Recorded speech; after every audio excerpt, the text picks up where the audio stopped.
Hello, Gregor from Basement Kings here. Today in Old Gen we're going to talk about the story of Mega Man.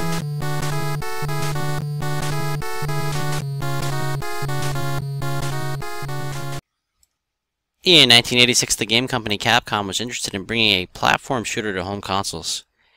After success from games like Mario and Metroid, Capcom thought this move was in the right direction. They then set out to find fresh talent in the gaming industry. Capcom found a leader in Keiji Inafune. Inafune, fresh out of college, joined Capcom as a team member of the Street Fighter team. With their new leader, the small team set out to invent a character that would become a gaming icon. The character was now done and production on the game had started. The name of the sprite was needed. Many different names were considered for the little blue robot. Knuckle Kid and Mighty Kid were thought to be good names for him. Rainbow Man was also a popular name. The reason behind this is when Mega Man gains different powers, his suit changes colors. As this was Inafune's character, he loved rock and roll so much, he decided to name the main character Rockman. He also made a sister character for Rockman. Her name was Roll. In this, the game found some groundwork for long-standing characters. Some names that were created over time were Blues, which is Proto Man in America, Forte, which is bass in America, Gospel, which was treble in America, Encore, which sounds like Encore, and MIDI from Mega Man Extreme, just to name a few. All these characters got names from music-related words. This was Inafune's child. He designed almost all the artwork for the game. That includes all the enemies, levels,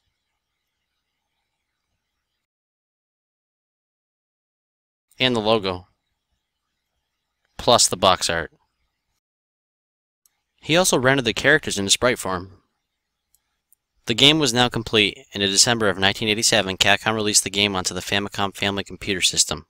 The game was titled Rockman. When the game came overseas to Capcom's Consumer Products Division and former Vice President Joseph Morisi, the name was changed. Joseph Morisi says, and I quote, "He just didn't like it. The title was horrible." End quote. The Nintendo Entertainment System saw its own release of the game outside of Japan. Mega Man was born. The story of Mega Man really starts with two scientists. The lead scientist, Dr. Light, or Dr. Wright in Japan, and his assistant, Dr. Wily. The two scientists created 9 robots if you include the Mega Man Powered Up game. It's actually 11 if you include Proto Man and Roll. On the original release of Mega Man, there were only 7 different robots. I'm going to go by the old game for the rest of this old gen. The robots that the scientists created were made to help mankind with industrial jobs around the world. Robots like Gutsman were there to do construction, and Cutsman were there to cut things that needed to be cut. The robots were Cutman, Gutsman, Elecman, Iceman, Fireman, Bomb Man, and Mega Man. All was good until Dr. Wily's intentions came to surface. Dr. Wily had went behind Dr. Light's back and reprogrammed the robots to help him take over the world. One by one, they started terrorizing everyone. Dr. Light, seeing all of his creations do so much harm and with no other real options, chooses his last faithful robot, Rock, to take on the others and protect mankind.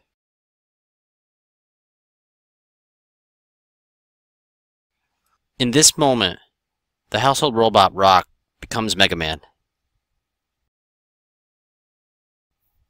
With his new Mega Buster, Mega Man sets out to win back society and save everyone. He must fight his co-creations.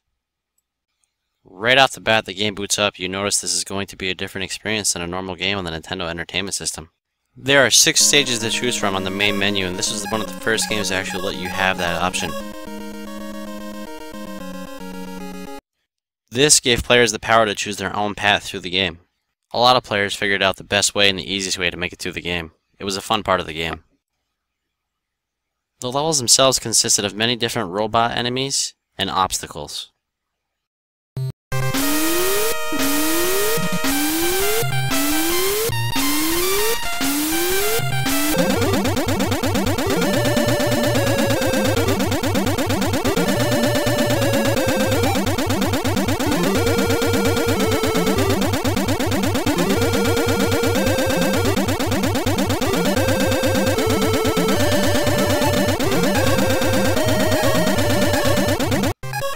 After making your way through the level, and collecting whatever life energy and weapon energy you could, you were faced with one of Mega Man's 6 co-creations in battle. After you defeat a boss, you can gain one of their powers or abilities. This is a game mechanic that the creators wanted because of the game Rock, Paper, Scissors. In regards to the powers, you gain a power that can be used to defeat another boss power. Although in Mega Man 1, the Mega Buster is pretty powerful too.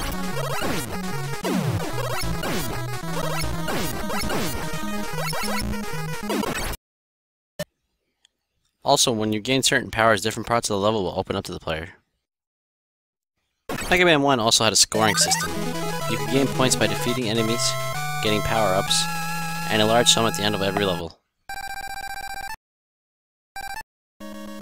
Now that Mega Man has defeated all the regular levels, he moves on to the now infamous Dr. Wily's Fortress.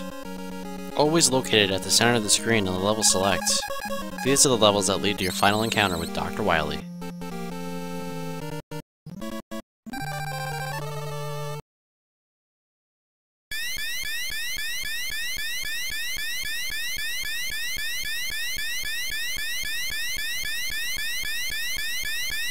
The fortress itself consists of 4 levels linked together.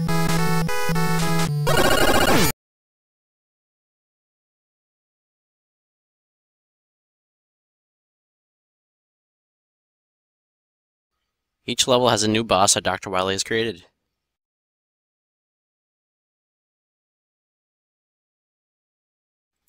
After you defeat the regular levels in the fortress, you are brought to the stage where all the co-creations that Mega Man defeated are back.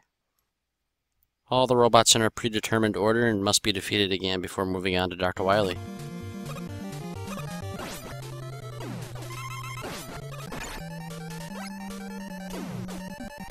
As Dr. Wily is defeated, you enter the epilogue.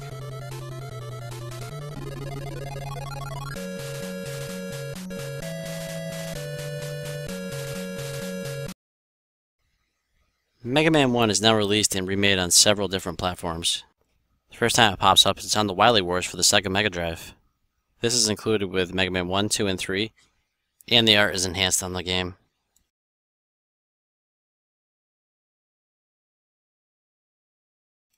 The game was also re-released on the Mega Man Anniversary Collection discs. This came out on the GameCube, original Xbox, and the PlayStation 2. Another platform it's out for is the Nintendo Wii. You can download it at Nintendo Store right now. The last release for Mega Man 1 was Mega Man Powered Up on the PSP. It had a lot of features that the original Mega Man didn't. There was a construction stage that you can make your own stages on with Mega Man 1.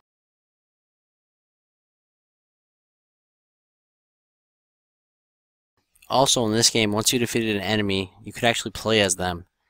And don't forget, there were 2 extra characters in this game. There were 2 different kinds of modes for the game also. You could play the new Mega Man mode, which played different than the original Mega Man, or you could play with some of the new graphics in the original Mega Man mode. Thanks for watching!